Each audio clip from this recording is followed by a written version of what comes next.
Bonjour à tous, bienvenue dans les mardis de l'immigration. Je suis ravie de vous retrouver cette semaine. Alors voilà, aujourd'hui j'aimerais parler d'un sujet qui me paraît important, qui concerne bien sûr le départ et votre arrivée ensuite ici. Alors le départ avant tout, on est d'accord que c'est un projet que vous devez bâtir, un projet que vous devez évaluer en famille, au sein de votre couple si vous êtes en couple et puis avec vos enfants si vous avez des enfants. Bien évidemment, vous allez vous retrouver à en parler avec vos amis, à en reparler avec la famille élargie. Donc vous allez avoir des personnes qui vont vous pousser, vous allez avoir des personnes qui vont vous empêcher, mais malgré tout, cette décision vous appartient. Et si vous la ressentez au fond de vous, c'est qu'elle est juste et que vous devez vivre cette expérience pour ne surtout rien regretter. Voilà, ça c'est mon conseil. Maintenant, il faut quand même vous poser les bonnes questions. Les bonnes questions, c'est vous aider à partir du bon pied. Puisque si vous partez dans la bonne direction, vous avez, je dirais, fait un peu toutes les étapes qui vont vous amener jusqu'à cette immigration ici au Canada, et plus particulièrement au Québec. Alors dans ce cas, votre arrivée sera des plus positives.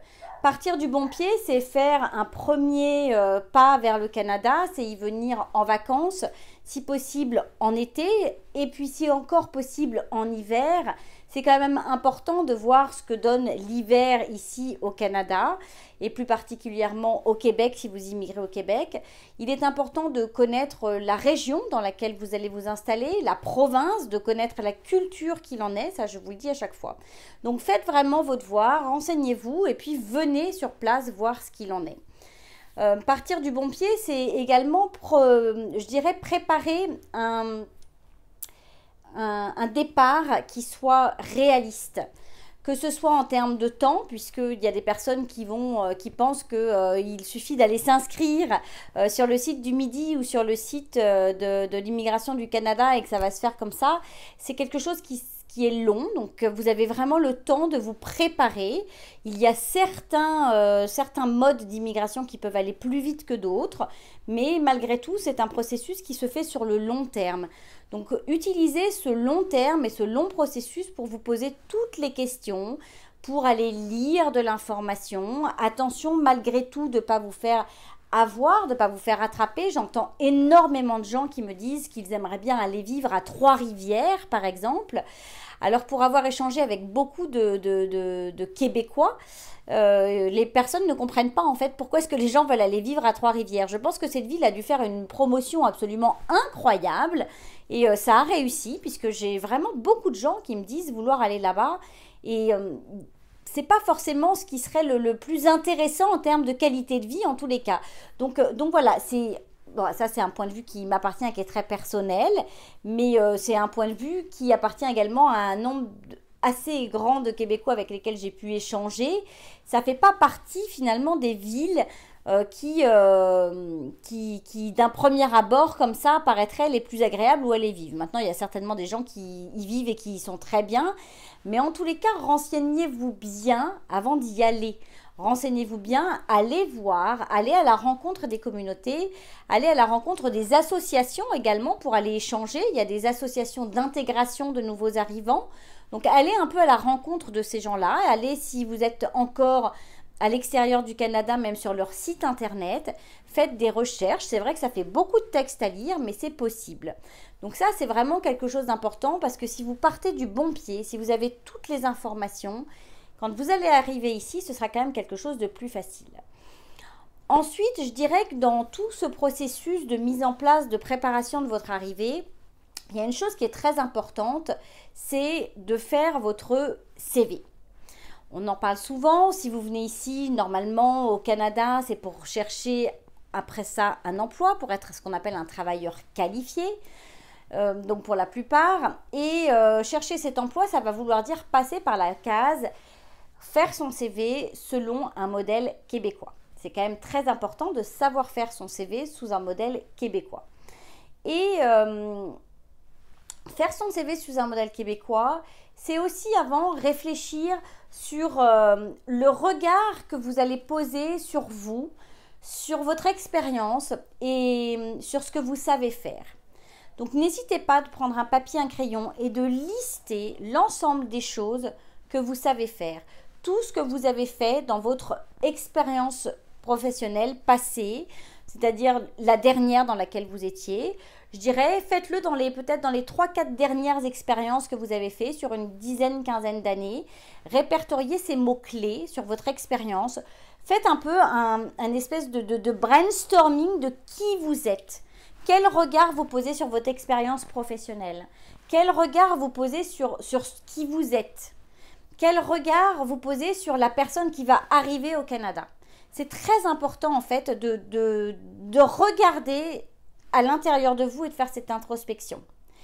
Et puis, n'hésitez pas aussi à lister à côté ce que vous allez apporter au Canada. Quelle force vous apportez, à votre avis? Quel savoir est-ce que vous pouvez apporter? Donc voilà, faites un peu ces petits points.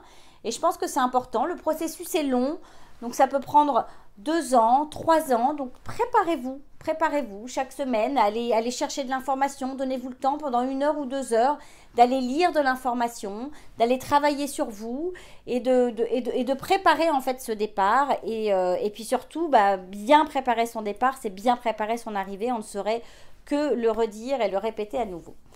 Ce qui serait bien aussi et important, je pense, dans la préparation toujours de ce CV, c'est vraiment d'aller à la recherche de toutes vos réalisations. Qu'est-ce que vous avez déjà réalisé?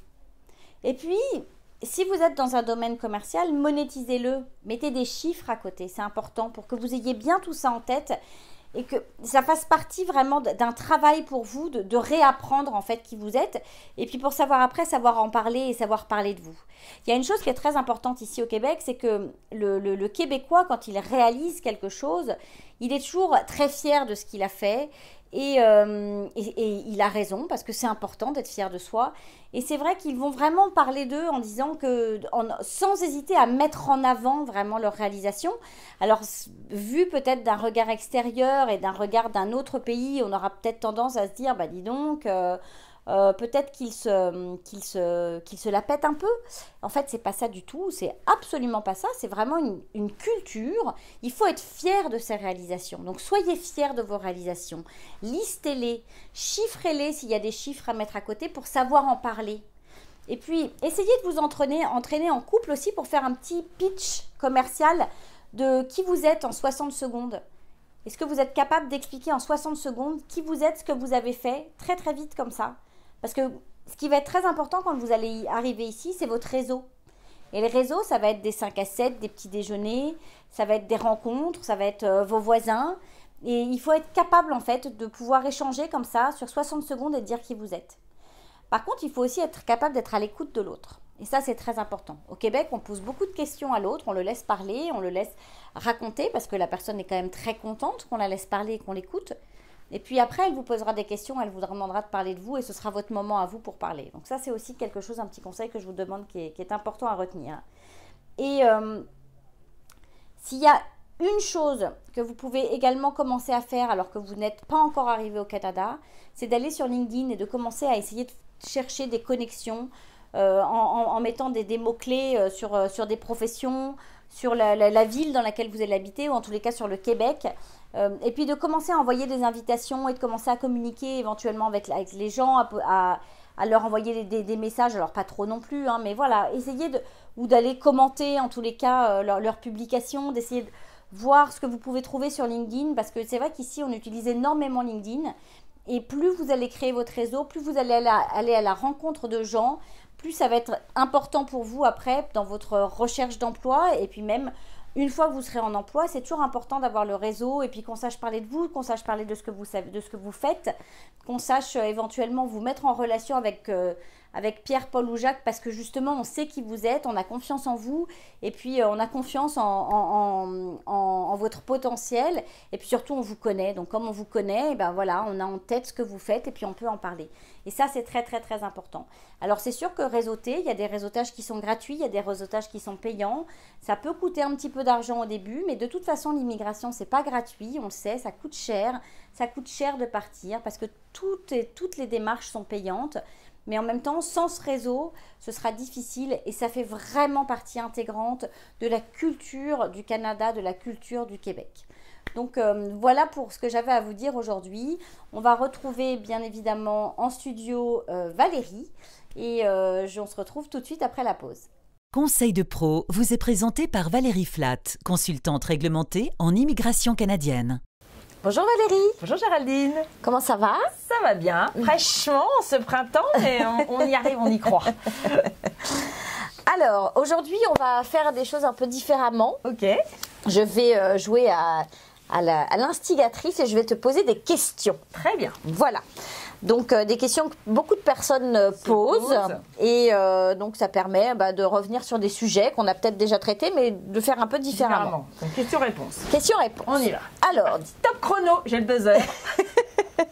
Attention. Stéphanie de Monaco. Ouais, je l'ai. Alors, beaucoup de personnes donc, cherchent à immigrer au Québec. Ok. Quels sont les programmes qui existent?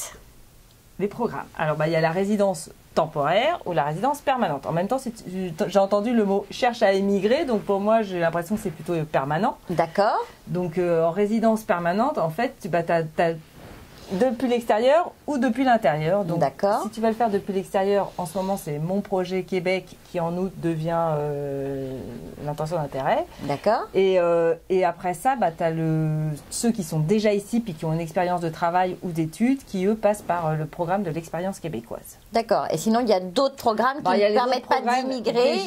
Non, il y a le programme des gens d'affaires, ça qu'on avait déjà vu, pour les entrepreneurs, travailleurs autonomes et investisseurs, qui eux, techniquement, sont plus ou moins fermés encore, donc on va attendre qu'ils ouvrent. Hein. C'est ça. Mais voilà, en gros, c'est ça les différents programmes. Ouais. Et est-ce que quand on est étudiant, c'est aussi un programme ou ça n'a rien à voir? Ça fait partie ça reviendrait dans le programme de l'expérience québécoise. À partir du moment où on a fini son diplôme au Québec, on peut appliquer la résidence permanente. Ok. Alors, auprès de quelles autorités faut-il entamer les démarches quand on cherche à venir ici s'installer au Québec? Donc, on commence, généralement, on commence par le Midi. D'accord. On commence par le ministère de l'immigration du Midi, du Québec, pour faire sa demande de CSQ. D'accord. Quel que soit le programme, généralement, on démarre par le CSQ. Donc, le certificat de sélection du Québec. Qui n'est qu'un certificat. Alors là, je précise parce qu'il y a beaucoup de gens qui pensent que ça leur donne l'autorisation de travailler, d'étudier. Non, ce n'est qu'un petit papier qui n'a aucune valeur autre que celle de dire le Québec vous a sélectionné pour faire votre demande de résidence permanente. D'accord. Rien de plus. Alors, justement, ma question suivante, c'est pour quel programme on obtient un CSQ et pour quel programme on obtient un CAQ? Alors, parce que ça, les gens se mélangent. Non, ils sont tous mêlés. Alors, le CAQ, Certificat d'acceptation du Québec, c'est pour la résidence temporaire. D'accord. Il y a tout ce qui est permis d'études, fin dans le temps. On vient pour faire des études ou du travail, mais c'est un stage. On n'a pas le stage parce que le stage il tombe dans un. Il est exempté de CAQ. Bon. D'accord. Donc tout ce qui est temporaire, c'est CAQ. Voilà. Un CAQ, exactement. Ok. Tout ce qui est permanent, c'est CSQ parce que vous êtes sélectionné. Les autres, vous êtes acceptés. Vous êtes acceptés temporairement pour venir faire vos études ou votre travail. Le CSQ, vous êtes sélectionné pour venir vous établir au Québec. D'accord, voilà, ça c'est une belle précision. Bon, c'est facile. Alors, y a-t-il des programmes qui permettent d'immigrer justement au Québec et qui ne dépendent que du fédéral? Ah non. Tu es obligé de passer forcément par le Midi. D'accord. Le Midi a son mot à dire dans le... Quoi qu'il arrive. Tu viens au Québec, le Québec a un droit de regard. D'accord, donc le Canada ne peut pas décider, le fédéral ne peut pas décider... Non, il y a un accord en fait Québec-Canada qui autorise en fait la province à faire sa propre sélection. D'accord. Voilà. Bon, donc au moins comme ça... Alors après, les délais de traitement et les tarifs varient-ils d'un programme à l'autre? Alors, les délais de traitement varient-ils? Oui, parce que tout dépend déjà. Si on part dans le temporaire, alors le temporaire, a priori, c'est assez court, parce qu'on va essayer de vite valider votre demande de permis d'études, permis de travail, ou oui, c'est ça, en gros. Donc du coup, ça prend à peu près, en ce moment c'est un peu long, hein, je dirais que si vous voulez venir faire des études, le CAQ en particulier, c'est 5 semaines. D'accord. Et le Midi reconnaît qu'ils sont un petit peu en retard. Donc 5 semaines pour le CAQ, et puis après ça, le permis d'études, si vous le faites depuis l'extérieur, c'est 2-3 semaines. Si vous le faites depuis l'intérieur, c'est 8 semaines. Donc on commence à... Là, je dirais que pour la rentrée d'août, on commence à être limite. D'accord. Après ça, pour tout ce qui est résidence permanente, alors là, le CSQ, ça prend à peu près 3 semaines. D'accord. Par contre, pour la résidence permanente au niveau fédéral, là, ça prend 1 an. D'accord. Et même là, je viens de voir dans les forums que de consultants, là, on était en train d'atteindre les 16 mois pour certains cas. Waouh, effectivement. Donc, ils ont pris un peu de retard, donc je dirais qu'il faut être toujours patient. Mais en même temps, pour la résidence permanente, on a moins de problèmes avec ça, parce que si vous avez déjà votre CSQ et que vous êtes au Québec, vous avez le droit de continuer à travailler. Enfin, il y a des tremplins pour pouvoir. Donc ça, c'est pas aussi gênant que quand on est à l'extérieur et puis qu'on attend et on trouve le temps long. Complètement. Alors, y a-t-il une limite de CSQ approuvée par année? Alors, oui, en fait, c'est une limite, c'est un quota, puis le Québec, bien sûr, s'engage à n'accepter qu'un certain nombre d'immigrants par an, parce qu'ils ne peuvent pas non plus intégrer plus d'un certain nombre tous les ans. Donc, généralement, ça tourne autour de 50 000 par an de nouveaux immigrants, nouveaux arrivants. Pour les CSQ, cette année, c'est autour de 43 000, dont 30 000 qui étaient pour les résidents, les travailleurs qualifiés, en fait, l'immigration économique, que ce soit de l'extérieur ou de l'intérieur, sachant qu'ils donnent quand même, je dirais, l'avantage à ceux qui sont déjà au Québec, quoi. Puis de plus en plus, ça va être que si vous avez une expérience québécoise ou d'études ou de travail, c'est vrai que je pense que la part qui va être donnée à ceux qui sont déjà au Canada, elle va être de plus en plus grande, quoi. Surtout que quelque part, ils sont déjà là, ils se sont déjà plus ou moins intégrés, ils ont moins de travail, ils ont pris des réflexes, c'est ça. On n'a plus besoin de leur faire la francisation, on n'a plus besoin de... Donc, quelque part, le gouvernement, il se rend compte que ceux qui sont déjà ici, c'est tellement plus facile. C'est une valeur sûre. C'est une valeur sûre, puis c'est tellement plus facile de les accepter que voilà. Ça, c'est sûr. Alors, est-ce que la limite est la même pour chacun des programmes, ou est-ce que c'est ce que tu viens de dire en fait? Tu viens de dire que la limite de le quota en fait. Ah, le quota. Non, c'est par différents, parce que par exemple les réfugiés, ils ont un quota, par exemple pareil pour la famille, quand on parraine ses parents, ses grands-parents, c'est un nombre limité aussi. Je dirais que la plus grosse part du gâteau, c'est quand même les travailleurs qualifiés là. L'immigration économique qui prend la plus grosse part les 3/4, c'est pour eux. Donc, et les PVTistes, c'est pareil, c'est un quota ou... Ah non, ça, il n'y a pas de quota. Les PVTistes, ils rentrent dans les travailleurs qualifiés. D'accord, ok, donc ils font partie de la grosse part de gâteau. Alors, donc les délais de traitement des dossiers, on en a déjà parlé, on est d'accord. Tu viens de nous expliquer que donc ça variait bien d'un programme à un autre, oui. Voilà. Je pense que j'ai été claire. Et une fois que j'ai déposé mon dossier sur le Midi, est-ce que je peux contacter quelqu'un en direct pour savoir si je n'ai pas pris d'avocat en immigration ou de consultant réglementé en immigration canadienne? De que ce soit par un consultant ou soi-même. Est-ce que je peux contacter par téléphone? Est-ce que je peux... Parce que c'est pas parce que vous serez passé par un consultant ou un avocat, vous allez plus facilement contacter les ministères. D'accord. Tout le monde a le même numéro de téléphone, on n'a pas une ligne rouge. D'accord. Tout le monde a le même numéro de téléphone, on appelle, on attend. Sauf qu'il y en a un qui dit allô, bonjour, je suis madame ou monsieur Bidule.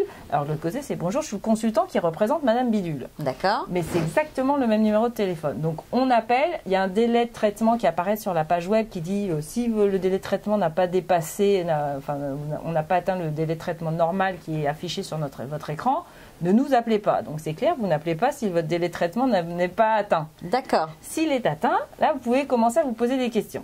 Ok. Et là on peut les appelle. Ils sont vraiment, franchement, le Midi, moi je dirais que c'est très facile de les joindre. Chaque fois que je les appelle, en 5 minutes, j'ai quelqu'un en ligne qui répond à ma question. D'accord. Donc du coup, ils sont vraiment joignables, mais il ne faut pas les joindre tant que le délai de traitement inscrit... Ils vont vous dire, écoutez madame, on est rendu que 10 jours, vous inquiétez pas... Pas de stress. Alors, on vous a annoncé savoir, 3 mois, donc... Voilà, pas de stress. Par contre, pour savoir si votre dossier a été reçu, ils vont pas comme parce que le CIC, par contre, ils sont très efficaces là-dessus. C'est-à-dire qu'ils vont, dès que votre dossier est arrivé, généralement, ils l'ouvrent et ils vous envoient tout de suite, ils vous font parvenir votre numéro de dossier. Ils vous disent, donc voilà, on a ouvert votre dossier, voici votre numéro de dossier pour référence future. D'accord. Maintenant, votre petit dossier, on va le ranger dans une boîte, il va attendre pendant 6 mois, voire 1 an. Bon, ça, c'est un autre problème. Mais au moins, vous êtes sûr que votre dossier, il est arrivé. Il est quelque part dans le ministère. Midi, non, c'est l'inverse. C'est-à-dire que votre dossier arrive, on le met dans une petite boîte, on le range dans un coin, et le jour en fait où il commence à le traiter, là, vous recevez une attestation comme quoi, ça y est, on ouvre votre dossier, voilà votre numéro de dossier. Mais il a pu se passer 1 mois et demi avant que vous receviez. D'accord. Donc, il y a des gens qui ont peur, ils disent, oh là là, mais mon Dieu, on arrive au délai de traitement, je ne sais même pas si mon dossier est arrivé physiquement dans leur bureau. Alors, pour régler ce petit problème-là, qui est quand même assez stressant, parce que si vous avez perdu votre dossier, bah, du coup, ça fait 45 jours que vous avez perdu. C'est ça. Vous l'envoyez recommandé, avec signature. Et comme ça, moi, je suis tranquille, j'ai une signature, j'imprime, je dis, ce dossier-là, il a été reçu par le ministère, ils ne peuvent pas me dire qu'ils ne l'ont pas eu. C'est ça. Bon, bah voilà. Donc, vous avez toutes les informations là-dessus. C'est un petit truc. Oui, mais c'est un truc important. Parce qu'après ça, j'en ai beaucoup qui m'appellent, mais je ne sais pas si mon dossier... Bah oui, mais moi non plus, je ne saurais pas, parce que si tu n'as pas le petit tampon, personne ne va le savoir avant d'avoir atteint le délai de traitement. C'est ça. Donc voilà. Bon, bah voilà. Maintenant, voir leur registraire, là, le registraire de l'école, et disent, j'ai vite besoin d'une attestation de fin d'études pour voir comment ça fait. Mais généralement, eux, ils y arrivent, les étudiants. Les travailleurs temporaires, eux, et surtout les PVTistes, il faut vraiment qu'ils fassent les démarches, je dirais, dans la limite du possible, 3 mois avant la fin de la validité de leur permis de travail. Oui, donc on s'y prend vraiment pas au dernier moment. Ah non, surtout pas. Alors, est-ce que ici aussi, dans ce cadre de demande, est-ce qu'il y a un nombre limité d'acceptation ou de toute façon, toutes les personnes qui sont déjà ici au Québec, elles ont droit de faire leur demande de CSQ. Donc, il n'y aura généralement, pas un piochage. Non, c'est pas du tout une loterie. Et puis généralement, ils sont prioritaires. Donc, Et est-ce que ça marche aussi par un système de points ou pas du tout? Ah non, alors eux, pas du tout. Il n'y a plus du tout ce critère. Il n'y a plus de points. Eux, leur critère de sélection, c'est d'avoir ou travaillé ou étudié. D'accord. C'est ça leur... Et après ça, il y a le niveau de français qui rentre en ligne de compte. Mais je dirais que pour les francophones, c'est 0 problème. Quoi. Bon, j'allais te redemander quels sont les délais de traitement. Bon, on en a déjà parlé. Oui, en gros, c'est 1 an et demi, quoi, en tout. Ok.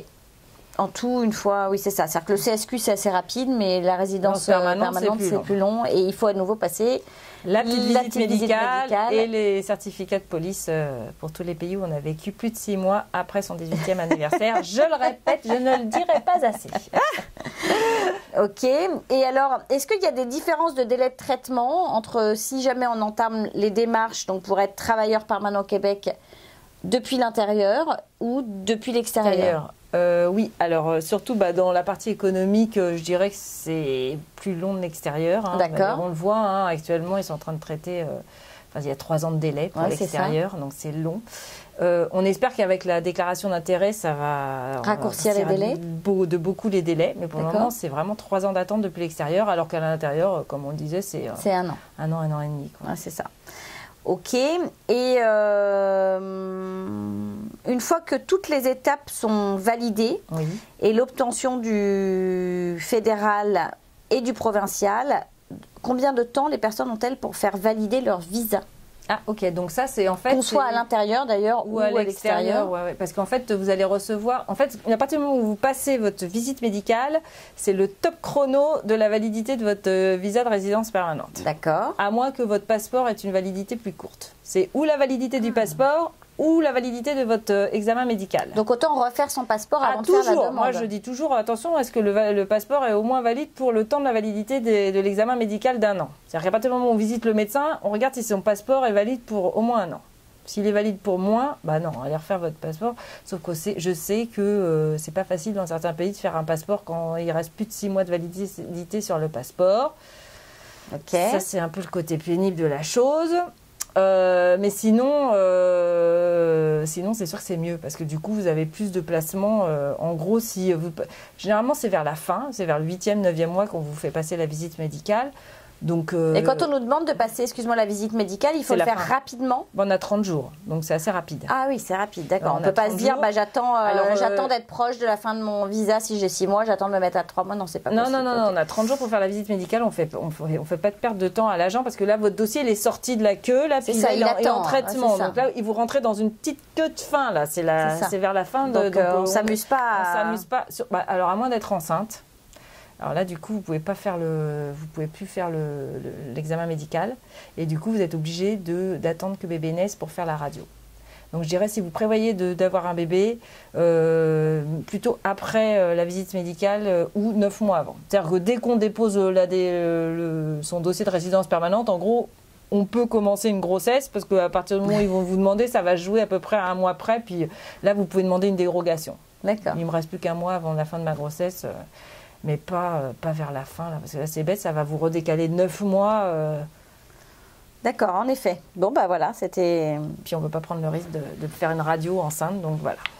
Ça, c'est sûr, ça, c'est sûr. Bon, bah, merci Valérie d'avoir répondu à mon petit question-réponse. Ouais, voilà. Très, très intéressant, instructif. Instructif. Voilà. Et puis, bah, écoutez, on se retrouve tout de suite après la pause. La parole est à vous, vous est présentée par Du Côté de Montréal, partenaire de votre immigration. Bonjour Jacqueline. Bonjour. Merci d'avoir accepté cette invitation. Oh, avec plaisir. Alors, on est là pour partager votre parcours. Oui. 20 ans. Et oui, cette année, je vais fêter mes 20 ans. C'est extraordinaire. Alors, je suis ravie. Qu'est-ce qui a fait ce départ il y a 20 ans? Il y a 20 ans, j'ai dû prendre la décision de quitter l'endroit où j'étais. Et je cherchais en France, simplement, mais en dessous de la Loire pour avoir du beau temps. Ouais. Et un jour, par hasard, mais je ne crois pas au hasard, je pense que c'était lié à mon destin, je suis tombée sur la revue qui s'appelle Rebondir. Et j'aime cette notion de rebondir dans la vie, vraiment. Donc j'ai été attirée, je l'ai lu, je l'ai étudié. Et avec la personne avec qui je vivais à ce moment-là, on a monté ce projet. Et c'était en 97 quand j'ai eu cette revue. D'accord. Et on est arrivé ici en octobre 98. Donc ça va faire 20 ans en octobre. Et vous êtes arrivé sur quel programme, en résidence permanente ou Oui, tout à fait. Là, j'ai vraiment fait toutes les démarches. J'avais quand même 3 enfants, ados. Je voulais pas les entraîner dans une aventure un petit peu bancale ou aléatoire. Il y avait quand même un besoin de sécurité quand même. D'accord. Et la résidence permanente, à cette époque-là, était assez rapide alors? Ça a pris, je dirais, 9 mois, bien tassé. À partir du moment où moi j'avais commencé à envoyer les papiers. Et il y a eu plusieurs étapes, évidemment, les visites médicales, etc., etc. L'entretien au consulat, bon, le processus. Mais ce qui m'a le plus frappé à l'époque, c'est... Je suis d'abord allée à cette réunion d'information. Il y en avait dans les grandes villes, Paris, Lille, Marseille, etc. J'imagine que c'est la même chose, mais j'avoue que je n'ai pas suivi de ce côté-là. J'avais fait mon tour, donc tout allait bien. Et on nous a vanté le Québec comme l'Eldorado. Vraiment? Vraiment. Et c'est ça qui était difficile parce que je suis tombée de haut en arrivant. En arrivant? Oui, vraiment. Pour des tas de choses, il y a des choses qui m'ont énormément frappée, en bien comme en moins bien, évidemment. 2 anecdotes. Je me suis retrouvée avec la machine à laver qu'avait ma grand-mère, qui faisait ch'toum, ch'toum, ch'toum, ch'toum. Alors que moi, j'étais habituée aux petites machines à tambour qui essorent et tout. Et tout. Bon. Qui lavent très bien. Et qui lavent très bien, voilà. Et qui n'abîment pas le linge comme là. Bon. Donc là, ça a été un choc. Moi qui voyais, vous savez, les images d'Épinal, je voyais l'Amérique comme le truc... moderne. Oui, en avant. C'est bon, et nous un peu arriérés, même à la limite. Ben non. Ça l'était dans les années 80. Oui, mais la France a beaucoup rattrapé. Heureusement. Mais là, j'étais entre deux, 98. Et l'autre chose, à l'inverse, bon, je venais d'une petite ville dans le Nord et évidemment, on commençait à peine à parler d'ordinateur. Et là, je suis arrivée dans l'école des enfants et c'était au moins, parce que je ne les ai pas toutes comptées, au moins 20 classes remplies d'une 40aine d'ordinateurs. Ah oui, incroyable. Et là, ça m'a sidérée. Donc, il y avait ces contrastes. D'un côté, je trouvais très, très en avance, vraiment très à la pointe, j'allais dire. Puis d'un autre côté, des trucs qui dataient pour moi de ma grand-mère. Alors, c'est ce contraste. Ouais, ce contraste existe toujours puisque les machines à laver, alors il y a les machines européennes, oui, mais la machine nord-américaine reste avec ce système de ballottage qui fait que le linge blanc sort gris. Oui, et ça abîme beaucoup le linge. Mais moi, dès que j'ai pu, je me suis acheté une toute première machine à tambour qui sont arrivées. Ah bah oui. Ça, c'était vital pour moi. Mais bon, le reste, on s'adapte, on s'habitue. Il y a des tas de choses que je ne trouvais pas ici. Au niveau nourriture, on a chacun nos habitudes. Complètement. Ben, voilà. Bon, il y a des choses que je ne trouve pas. Alors, les amis, quand ils viennent me voir, ils font un plaisir de m'en amener. Mais j'ai découvert d'autres choses. Donc, je veux dire, ceci compense cela. Je veux dire, ce que j'ai décidé, puisque c'était mon choix, j'ai pas... il y a des tas de personnes qui viennent ici contraintes et forcées. Kim Thuy est un bon exemple. Hein, les immigrants de guerre, les personnes qui fuient, etc. Vraiment, moi, c'était mon choix. Donc, je me suis dit, assume ton choix, mets-toi responsable. Ben oui. Et du coup, j'ai essayé de m'adapter le mieux possible. Il y a eu des années difficiles. Oui, tout à fait. Tout à fait. Des années difficiles parce que mes parents sont tombés malades et que j'étais loin, que je ne pouvais pas être près d'eux. Des années difficiles parce que je n'ai pas été reconnue comme orthophoniste ici. C'était mon ancien métier en France. Donc, il a fallu que je fasse un choix. Est-ce que je reprends des études et j'avais des enfants adolescents ou est-ce que je me lance autrement? Et comme j'étais aussi psychothérapeute et thérapeute conjugale et familiale, j'ai ouvert un bureau. Mais oui, mais j'ai commencé à zéro. Donc, les premières années, j'avais un client ou deux par semaine. On ne peut pas vivre avec ça là. Non, oui, j'avais un peu d'argent de côté devenu de France, mais on a vraiment vécu sur le seuil de pauvreté pendant quelques années.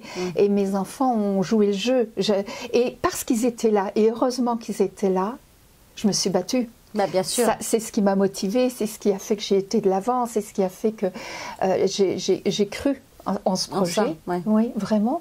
Et donc, du coup, oui, il y a eu des années difficiles, mais en même temps, il faut que je raconte une anecdote. J'ai toujours travaillé avec des psychologues, même si je ne suis que, entre guillemets, psychothérapeute, je me suis toujours entendue avec des psychologues. Et à un moment donné, j'ai eu un bureau où il y avait plusieurs psychologues, dont une avec qui on a lié amitié. Et elle adore la France. D'accord. Et elle ne comprend pas du tout, mais alors pas du tout ces Français qui viennent ici. Mais franchement, mais pourquoi ils viennent ici, ces Français? Bon, la France est tellement belle, et c'est vrai. Et on se retrouve à dîner un jour, et là, on commence à parler des avantages de la France et du Québec. Et ce qui était drôle, c'était qu'elle me disait les avantages de la France, et moi, je disais les avantages du Québec. Et on est parti dans un grand délire de discussion. Et là, on s'est dit, ça serait quoi le pays idéal? Alors, le pays idéal, il y aurait ci, puis il y aurait ça, puis il y aurait ci, puis il y aurait ça. Puis au bout du bout, on s'est rendu compte qu'il y avait 50% de choses qui venaient du Québec, 50% de France. Incroyable. Et ça, j'ai trouvé ça génial. J'ai trouvé ça génial parce qu'effectivement, c'est le coup du verre à moitié vide, à moitié plein. Complètement. Si on vient ici et qu'on commence à comparer par la négative, et qu'on commence à voir ce qui nous manque, et qu'on commence à juger l'accent, à juger l'allure, à juger... La façon de conduire. Par exemple, et le manque de métro et de bus, c'est sûr qu'on va avoir du mal. C'est sûr. Ça, je suis d'accord. Si on vient ici, c'est pas pour ce genre de choses, c'est pour l'ouverture d'esprit, c'est pour l'aventure, c'est pour l'espace, c'est pour le côté calme, c'est pour le côté... Écoutez, quand j'entends toutes ces grèves en France, les manifestations. Oh mon Dieu, je suis bien d'être ici. C'est vraiment. Ça. Non, mais c'est vrai, je suis bien d'accord. C'est sûr que c'est un autre système. Et avant de venir, vous aviez fait quand même un voyage Jamais. Alors, j'ai découvert le Québec, le Canada, le Québec, Montréal. Tout. Je n'y suis jamais venue. Sans être jamais venue. Non. Par contre, comme quoi, c'est pour ça que je dis que le hasard n'existe pas. Quand j'étais adolescente, mes parents m'avaient offert un abonnement aux conférences du monde. D'accord. Et j'ai vu des conférences extraordinaires. Puis quand même, les conférenciers, c'est ça qui est génial, ce sont des gens passionnés et passionnants. Donc je ressortais là, j'avais des choses merveilleuses en tête. Oui. Et un jour, il y a une conférence sur le Canada. D'accord. Et je me suis dit, tiens, si un jour je déménageais, j'aimerais bien aller dans ce pays. Incroyable. Mais voilà, c'est resté dans un coin de la tête. Certainement pendant des années. Et à un autre moment, j'étais en première ou en terminale.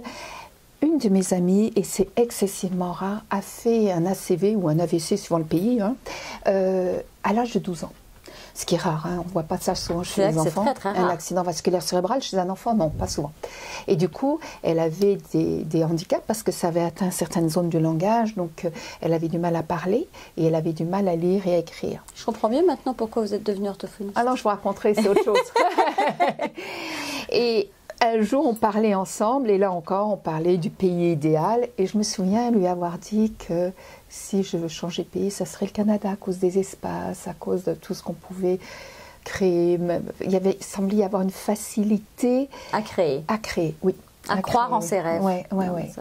Et alors, pour revenir à l'orthophonie, non, c'est un tout autre souvenir. Petite parenthèse, parce que ça n'a rien à voir avec l'immigration, c'est que quand j'étais enfant, j'étais dyslexique, dysorthographique, et qu'une institutrice m'avait pris en grippe pensant que j'étais paresseuse et que je ne travaillais pas, que j'apprenais pas mes leçons, puisque j'étais incapable d'écrire.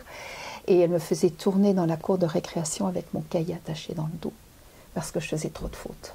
Quelle horreur. Donc j'ai vécu beaucoup de honte, de rejet évidemment, parce qu'on ne joue pas avec l'enfant qui est pointé du doigt, et de manque de confiance en moi, d'estime de moi, vraiment ça s'est cumulé. Et un jour, pour la xème fois où je tournais dans cette cour de récréation, je me suis dit, quand je serai grande, je trouverai un métier pour aider les enfants comme moi.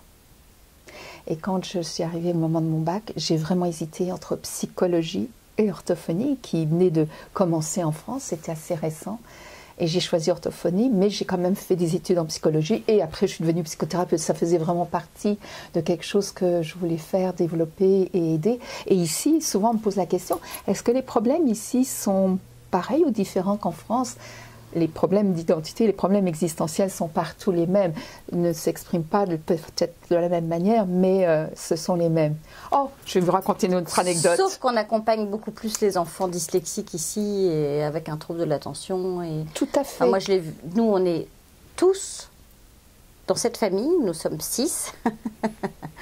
Moi, je suis totalement dyslexique avec vraiment de la dysorthographie. J'ai plus dyscalculique. Oui. Je pense que mes enfants ont tous hérité de cela, sauf la petite dernière, qui elle est dysgraphique seulement. Et leur père a un trouble de l'attention. Et je pense que sur mes 4 enfants, il y en a 3 qui ont un trouble de l'attention. C'est une histoire de famille. Donc c'est une vraie histoire de famille. Et ils avaient ce pointage du doigt, cette honte. Moi, je me suis bagarrée, mais...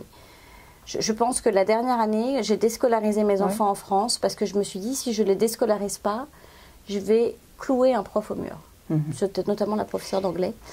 Et ce qui est vraiment paradoxal, je trouve, bon, moi à l'époque ça n'existait pas l'orthophonie, donc on ne savait pas, et pour eux j'étais donc paresseuse. C'est incroyable. Ben oui. Mais ça existe encore. Et j'étais nerveuse parce que j'avais un trouble d'attention. J'étais nerveuse. Donc, hein. Non, mais quand j'ai travaillé, je suis donc devenue orthophoniste, j'ai travaillé dans une consultation médico-psychologique, CMP. Ce sont des services gratuits en France, et je voyais des enfants qui avaient besoin d'orthophonie. Et je les rééduquais, et on en voyait beaucoup. Et j'avais une collègue qui était psychomotricienne, je travaillais même avec elle pour qu'on aide dans les notions d'espace, etc. On faisait même des groupes thérapeutiques, et j'allais dans des écoles faire du dépistage, etc. Alors qu'on était en province, il y avait énormément de choses qui étaient offertes, et d'aide, et gratuites en plus. Donc, et il y avait énormément d'orthophonistes installés dans la ville où j'habitais, et on collaborait ensemble. Il y avait vraiment, il y avait un dynamisme, il y avait vraiment une énergie là, et je donnais des cours à l'université aux futurs étudiants, parce qu'il y avait quelque chose qui se créait, qui se mettait en place. Donc je dis que vraiment, ça... Je vais vous donner un exemple précis. Je faisais partie de commission scolaire, et on devait étudier le dossier d'enfants qui avaient des difficultés scolaires. Et parce que l'un habitait dans le village Y, il n'y avait pas droit parce qu'il n'y avait pas de classe de perfectionnement. Celui qui habitait dans le village Z en avait. Eh bien, je pense que vous avez vécu un peu la même chose. C'est-à-dire qu'il y avait des endroits en France où c'était vraiment très dynamique, puis d'autres non, dans ce que vous dites, et je vous crois, si vous l'avez vécu. Ah mais non, mais c'est ça, il y a des petites écoles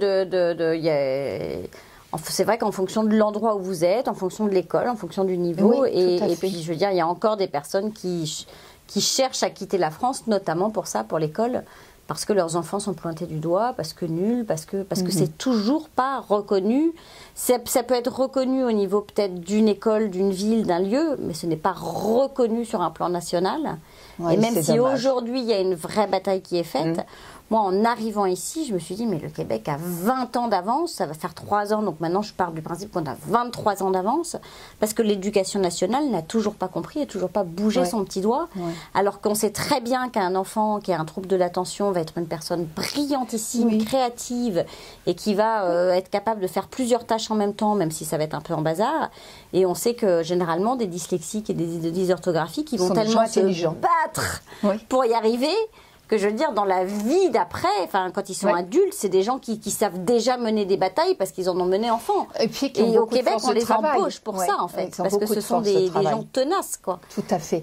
Et je ne sais pas si vous connaissez le livre « Le don de la dyslexie », mais souvent, ce sont des enfants intelligents, en plus, quoi qu'on en dise. Par rapport au système scolaire, ça paraît difficile, le système scolaire français traditionnel, mais ce sont des enfants intelligents la plupart du temps.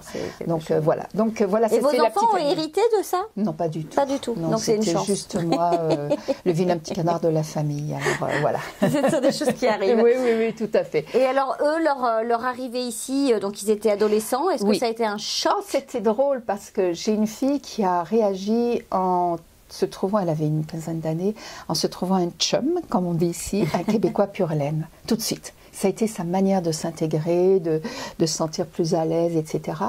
L'autre, elle, a passé toutes les étapes de deuil. Puis vraiment, à un moment donné, je lui ai dit, écoute, si tu es vraiment si malheureuse, rentre en France, vraiment. Puis parce que je la voyais qui pleurait, qui était vraiment désespérée.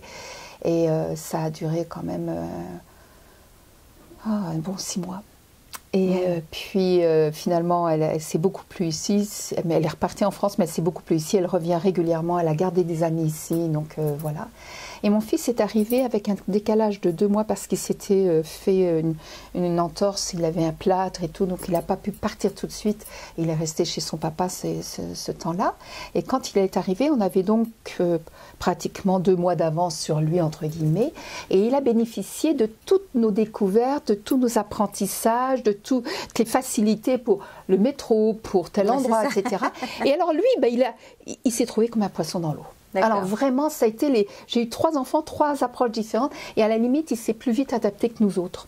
Incroyable. Oui, vraiment. Et le système scolaire français qui ne lui convenait pas du tout. Le système québécois, alors là, il était heureux. Heureux.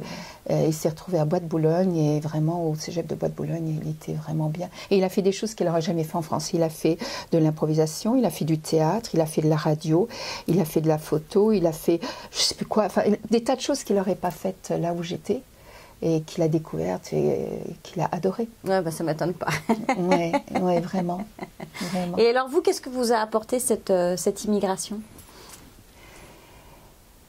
D'abord, je me sens bien, mais je pense que j'y ai contribué. Ça a été vraiment quelque chose de donnant-donnant. J'ai reçu beaucoup, mais j'ai donné beaucoup parce que je venais ici, c'était un pays qui m'accueillait. Donc, je me suis adaptée vraiment. Je dis, ça ne m'empêche pas d'avoir la nostalgie de certaines choses, mais pas le regret, mais pas la tristesse. Je suis vraiment la nuance. Mais j'ai une cliente une fois qui est arrivée un matin, puis elle arrive en retard. Je me dis, mais c'est bizarre, c'est pas dans son habitude. Je lui demande ce qui s'est passé. Elle me dit, mon fils était tout énervé ce matin. Et alors moi, je commence à l'interroger de façon française. Et je la vois qui me regarde d'un air bizarre. Je me dis, oh là, il doit y avoir quelque chose. Donc je l'interroge en disant, mais racontez-moi ce qui s'est passé vraiment, parce que j'ai l'impression qu'on ne parle pas de la même chose. Et elle me parlait de son enfant qui était excité. Donc ici, ils disent énervé. Moi, je l'avais traduit façon française, fâché. Donc ça a donné des anecdotes comme ça qui sont drôles et qui m'ont amené du coup à beaucoup écouter et à effectivement à vérifier parce que je voulais pas plaquer. Là, vraiment, ça a été spontané chez moi, puis je me suis rattrapée évidemment, Bien sûr. Dans le quotidien parce que les mots sont pas les mêmes, la culture est différente. Et ils n'ont pas la même approche des choses ou le même vécu, vraiment. Et j'ai une amie, un ami français qui était en couple, malheureusement ils sont séparés, mais était en couple avec une Québécoise. Et quand on se retrouvait, cet ami et moi, évidemment on avait nos grandes discussions et je t'argumente d'un côté, je t'argumente de l'autre. Et puis après, bon, alors tu me l'offres cet apéritif et hop. Et elle nous regardait, je la voyais qui pâlissait, puis qui venait angoissée parce qu'elle pensait qu'on se disputait alors qu'on est en train de discuter. Et donc les autres fois, chaque fois je lui ferais, t'inquiète pas, on est en train de pas placoter un peu fort, mais t'inquiète. Ou nous on baissait le ton, on faisait attention du coup. Chacun faisait un pas parce que c'était. Je voulais pas qu'elle soit angoissée, c'était pas le but. Donc il y avait une forme de respect. C'est vrai que quand on parle un peu fort, ils ont l'impression qu'on se dispute. Alors si on crie, alors là c'est de l'irrespect total, on les met à terre. Mais oui, c'est zéro tolérance. C'est ça, il n'y a pas d'argumentation du tout. Et puis les débats qu'on peut avoir, ça n'existe pas. Non. Et le prof de français de mes filles, qui est un Québécois, leur donnait des textes à étudier. Les questions étaient préparées et il fallait qu'ils répondent tel mot qui serait étudié à telle ligne dans tel paragraphe. Elles étaient habituées à faire des discussions sur les textes français et elles ont trouvé ça très mortel. Très plate. Très plate, comme ils disent ici. Oui. Et alors, si vous aviez un conseil à donner à des personnes qui vont arriver ou qui souhaitent arriver, parce que après il peut y avoir 2 notions, ça peut être 2 conseils différents. Bien sûr. Qu'est-ce que ce serait en fait ? Celles qui souhaitent arriver, effectivement, qu'elles prennent un peu plus le temps de se renseigner, chose que je n'avais pas fait. Vraiment pas. Ça, je reconnais, j'ai foncé tête baissée. Mais c'était tellement une évidence pour moi, cette revue, que je pense que ça s'inscrivait dans quelque chose. Mais ce n'est pas le lot de tout le monde, alors ne me prenez pas comme exemple pour ça. Voilà. Mais une fois arrivé ici, c'est effectivement de vous mélanger, de ne pas rester juste avec la communauté française. Ah, ça, je suis d'accord. Même si j'appartiens à certaines associations françaises, oui. J'appartiens au réseau des femmes d'affaires du Québec, j'appartiens aux femmes... réseau des femmes professionnelles, etc. Et il y a vraiment tout le monde. Et j'ai des amies québécoises et je suis bien contente de les connaître, généreuses comme tout, vraiment... Et puis apprenez à donner. En France, on ne nous apprend pas ça. Mais ici, plus vous tenez, plus vous allez recevoir. Ça. Mais dans plein Giver's gain. Oui, oui, oui. Et laissez derrière vous les histoires de hiérarchie. Ça n'existe pas. Non, non. Puis c'est très bien. C'est très bien. Vous voyez, j'ai une jeune femme qui m'aide comme assistante. Eh bien, pour moi... J'ai dû l'appeler assistante pour qu'elle ait un poste. Un poste, mais pour moi, c'est vraiment une collaboratrice parce qu'elle fait des tas de choses que je ne sais pas faire, sinon je n'aurais pas besoin d'elle. Et elle est précieuse pour moi. Et c'est cette notion de j'ai envie de la garder et je la bichonne parce que j'ai envie de la garder. Parce que ça peut partir vite, un employé. Oui, ici, ça va être comme ça, du jour au lendemain. Et j'en ai vu, hein, vraiment, à tous les niveaux. Patron haut placé qui arrive à son bureau le matin et lui dit qu'il doit partir, alors qu'il avait un contrat pour 7 ans. Il était au bout de 1 an et demi, 2 ans. Donc, et ça n'avait rien à voir avec son travail, la qualité de son travail. C'est parce qu'il y avait le neveu du directeur qui cherchait une place. Ça arrive partout, c'est partout franche pour ça. Petit clin d'œil. Mais non, et des gens, j'ai moi-même travaillé dans un organisme qui aidait les gens à encaisser le fait qu'ils étaient mis à la porte, qu'ils étaient licenciés, et leur donner toutes les solutions qui pouvaient se présenter à eux. Donc oui, ici, il n'y a pas toute la couverture sociale qu'il y a en France pour protéger, mais en même temps... En même temps, comme ça, on bichonne ses employés. Oui. Enfin, moi, c'est le sentiment que j'ai. Ah, mais dans les 100 meilleures entreprises, il y en a 20 au Canada quand même. Dans les 100 meilleures entreprises du monde. Du monde, oui, ça c'est sûr. Donc, à refaire, vous le referiez comme ça? Bah, si je suis moi-même, j'imagine que oui. Ou alors, il faudrait que ça soit une autre vie et que j'ai d'autres expériences. Mais je veux dire, refaire, si je repars au point de départ, je repars avec la même mentalité. Alors maintenant, si c'était à faire avec l'expérience que j'ai acquise en 20 ans, ça fait beaucoup quand même 20 ans, oui, c'est ce que je disais, je prendrais peut-être le temps de mieux me renseigner, d'assurer plus mes arrières, de prendre le temps plus avec mes enfants. Je prenais beaucoup de temps avec eux, je passais beaucoup de temps avec eux, mais de parler de ce que ça représentait pour eux, etc. Quoique, ils ont l'air d'être très contents d'avoir eu cette expérience, ça les a vraiment ouverts. Là, on était dans une ville de province. C'était très conformiste, très petite bourgeoisie française. Et le fait de venir ici, ça leur a ouvert l'esprit de manière extraordinaire, à tel point que mon fils est parti 9 mois en Asie, chose qu'il n'aurait jamais peut-être fait avant, qu'il pense revenir ici, que bon, ils se sont ouverts à plein de choses. Le champ des possibles, on leur ouvre le champ des possibles. Un autre exemple, c'est leur ouverture d'esprit. Quand on parlait de gays, là où on vivait, c'était vraiment l'insulte, c'était la pédale, c'était le PD, c'était toutes les insultes possibles, imaginables. C'était des malades, enfin vraiment tout le conformisme français. Alors qu'ici, ils se sont rendus compte que non, ils ont eu l'ouverture d'esprit. Et moi, je trouve ça génial. Ils ont compris que c'était juste des humains qui aimaient des personnes du même sexe. Et ça leur a permis comme ça de se dégager de valeurs, de critères, de manières de penser qui, pour moi, sont trop rigides ou trop fermés. Ça les a ouverts au monde. Et vous envisageriez de repartir vivre en France ou... Moite-moite. Ben oui, j'ai des enfants pour les fameux 50%. Non, c'est parce que j'ai des enfants en France et bientôt des petits-enfants et que j'en ai ici. Donc j'ai envie, et que j'ai des amis ici, que j'ai des amis en France. Moi par contre, je suis... Toujours divisé. Mais oui, bien sûr. Mais je ne le vois pas comme une division, je le vois comme un enrichissement. J'ai deux... Vous savez, quand je me suis séparée, je suis divorcée, j'ai dit à mes enfants, écoutez, vous avez de la chance maintenant, vous allez avoir 2 chambres, 2 lits, 2 machins, 2... Et vous allez prendre le meilleur de chacun. Et j'ai envie de prendre le meilleur de chacun. C'est ça. Oui, vraiment. Bon, merci Jacqueline pour cette belle expérience. Avec plaisir. Mais je trouve que je suis un assez bon exemple de... On peut vivre bien ici en étant heureux et dans la durée. Et, il faut vraiment se donner la peine de passer les années difficiles, parce qu'il y a des années difficiles d'adaptation, d'acclimatation, etc. Et d'avoir cette ouverture d'esprit de dire que c'est nous qui avons choisi, pour la plupart des cas, je précise. Pour ceux qui ont choisi, pour ceux qui ont choisi, et de faire en sorte de c'est à nous de nous adapter, quoi. On est d'accord. Oui, vraiment. Bon, merci. Merci beaucoup de m'avoir reçu. Merci, et nous, on se retrouve après la pause. La parenthèse immobilière vous est présentée par Fabrice Wolzenlegel. Bonjour Fabrice. Bonjour Géraldine. Alors, cette semaine, quel est le sujet du jour?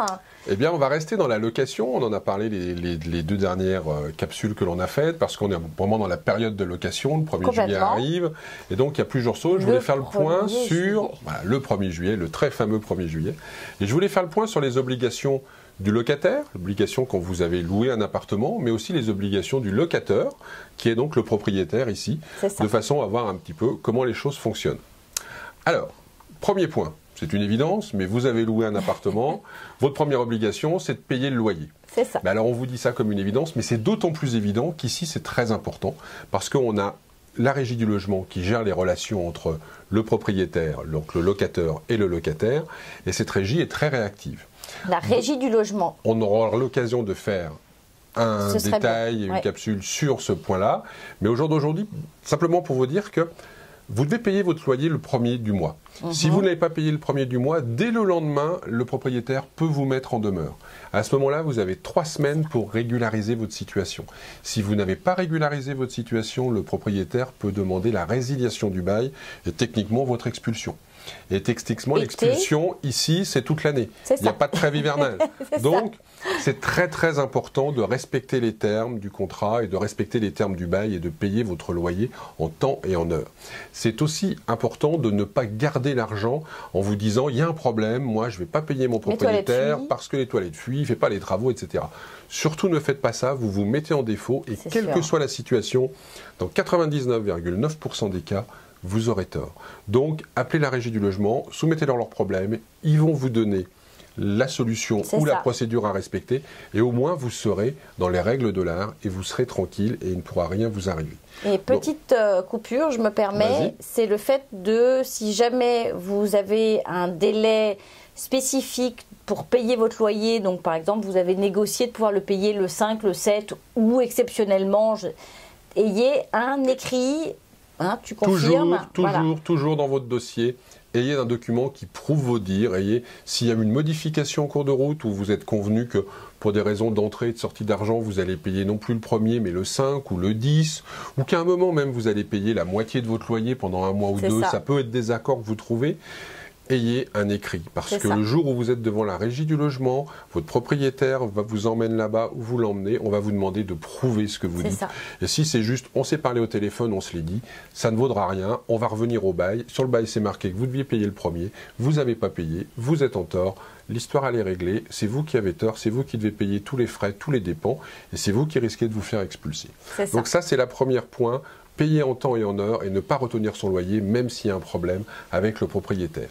Vous devez bien évidemment avoir une utilisation prudente et diligente du bien, c'est-à-dire que vous devez utiliser les toilettes pour aller aux toilettes et non pas pour verser plein de choses à l'intérieur qui vont boucher tous les tuyaux. Vous devez l'utiliser, votre appartement qui a une vocation résidentielle, pour y habiter et non pas pour en faire votre bureau. Parce que ça, c'est très important, parce que sinon ça change la destination du bien, et ce qui veut dire que les taxes pourraient changer pour votre propriétaire et ça pourrait emmener des frais, et donc il faut... Et en plus, il y a un problème légal qui fait de dire que la zone où vous habitez, si c'est une zone résidentielle, vous n'avez pas le droit d'avoir une activité commerciale. Et puis ça veut dire une autre assurance, parce que vous accueillez du public, vous n'avez certainement pas le droit d'accueillir du public. Donc, voilà, ce qui ne veut pas dire que vous n'avez pas le droit d'avoir un bureau à la maison, on est tout à fait clair, pour pouvoir travailler, mais vous n'avez pas le droit de recevoir ou de faire en sorte que ça soit un centre d'affaires où il y a un va-et-vient constant de gens. Voilà. Vous êtes acupuncteur, vous ne faites pas venir vos clients dans votre appartement, sur votre table. Voilà, exactement. Vous devez avoir un entretien normal, donc le petit entretien, il est tout à fait normal que ce soit vous, locataire, qui le faisiez, et vous devez rendre l'appartement que vous avez eu dans l'état dans lequel vous l'avez trouvé, hormis l'usure normale. Donc soyez vigilants. Vous verrez qu'ici, on l'a déjà dit, mais il n'y a pas d'état des lieux d'entrée, il n'y a pas d'état des lieux de sortie. Si quand vous prenez possession, vous estimez qu'il y a quelque chose qui n'est pas normal, signalez-le tout de suite au propriétaire, faites des réserves, de façon à ce que quand vous sortez, on ne vous dise pas que ce soit vous qui avez causé ce problème-là. Voilà. Vous devez aussi respecter la tranquillité du voisinage, et notamment aussi les parties communes, c'est-à-dire que les parties communes d'un immeuble ou d'un duplex ou d'un triplex ne sont pas là pour stocker toutes vos petites affaires, vos vélos, vos poussettes ou tout autre. Et puis vous vous rendrez compte que les cloisons ne sont pas toujours même entre maisons de façon très épaisse, donc on peut rapidement déranger, donc tout à fait. Fait attention. La structure bois, donc on fait attention, et surtout sur ces parties communes, il y a très souvent des règlements, de copropriété qui sont mis, donc prenez-en connaissance et respectez-les de façon scrupuleuse. C'est ça, parce que les vélos, les poussettes et les 46 paires de chaussures trempées l'hiver, surtout si vous avez des enfants, on ne les met pas à la vue de tout le monde tout le temps. Et ça pourrait énerver vos voisins. Enfin, il y a une règle aussi qui est importante, c'est que votre propriétaire, il a le droit, moyennant un préavis de 24 heures, de venir dans l'endroit que vous louez. C'est-à-dire, tout au long de l'année, quand il veut, il peut vous prévenir 24 heures avant, il vous dit « moi je viens demain à 14 heures », vous n'avez pas le droit de lui refuser. Évidemment que si ça ne vous arrange pas, vous pouvez négocier pour peut-être venir à 16 heures, mais techniquement, vous n'avez pas le droit de lui refuser. Et de la même façon, quand vous avez donné votre dédit pour quitter, eh bien, à partir du moment où le bien est à nouveau sur le marché, eh bien, vous êtes obligé d'ouvrir la porte avec un préavis de 24 heures pour que des nouveaux locataires potentiels puissent venir visiter. Voilà. Donc ça, c'est les principales obligations du locataire. Maintenant, on va voir les obligations du locateur qui est le propriétaire.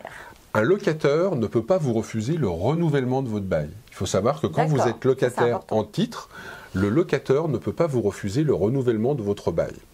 Il peut, par contre, récupérer le bien dans certaines conditions. Ces certaines conditions, c'est qu'il récupère le bien pour l'utiliser lui-même.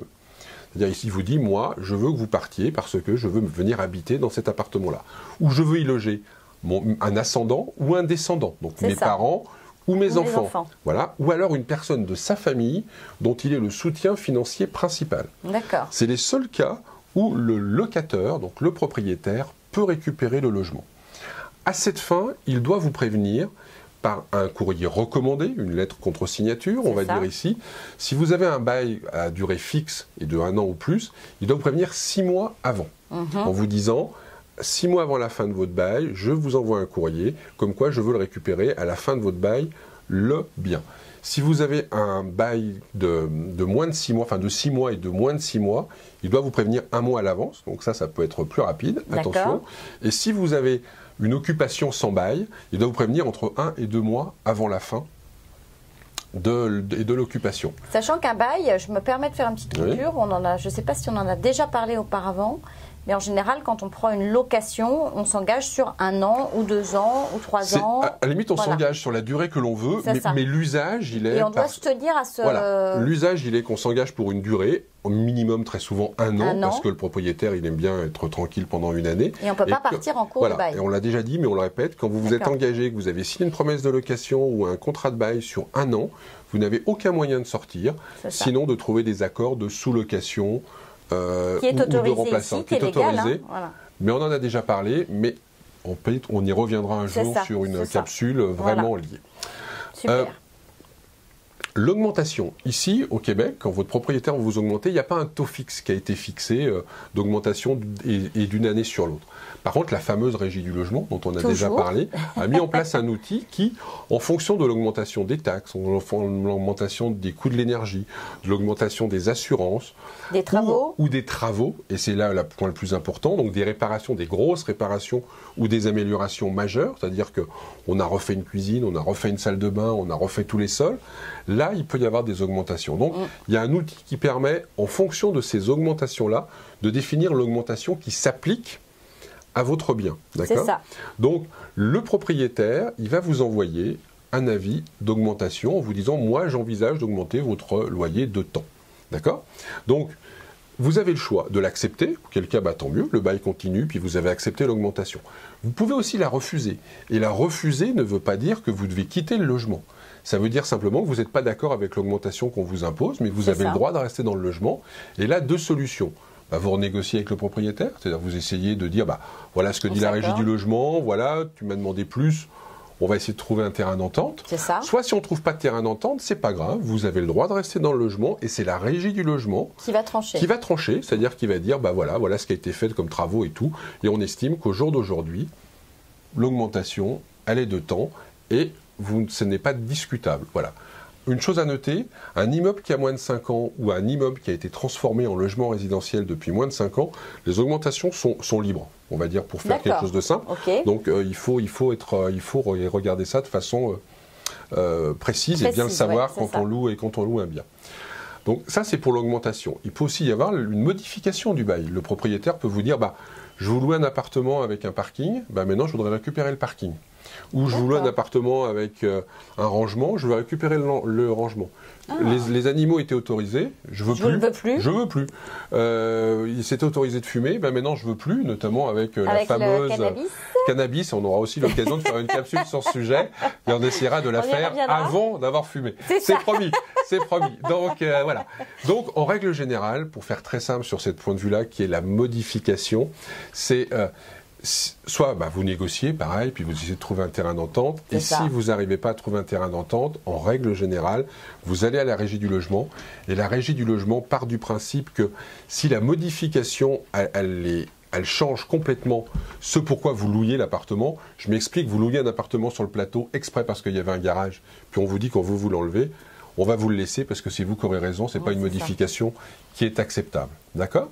Et pour finir, je dirais que si vous n'avez reçu aucun avis, ni de reprise par le propriétaire, ni d'augmentation, ni de modification, votre bail, il continue. Ça continue. Comme il est là. C'est reparti pour une année. C'est reparti pour une année ou pour la période qui était prévue initialement. Donc vous êtes complètement tranquille. Voilà, j'espère que ces précisions vont vous permettre d'y voir un petit peu plus clair. Et puis n'hésitez pas à nous poser des questions, sur notre très fameuse adresse courriel dont j'ai la parenthèse immobilière à commercial.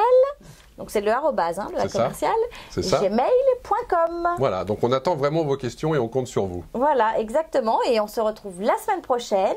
Fabrice, bonne semaine. Merci, de même. Bonne semaine à vous. Et puis profitez de l'été qui va arriver. À très bientôt, à la semaine prochaine, au plus tard. Au revoir.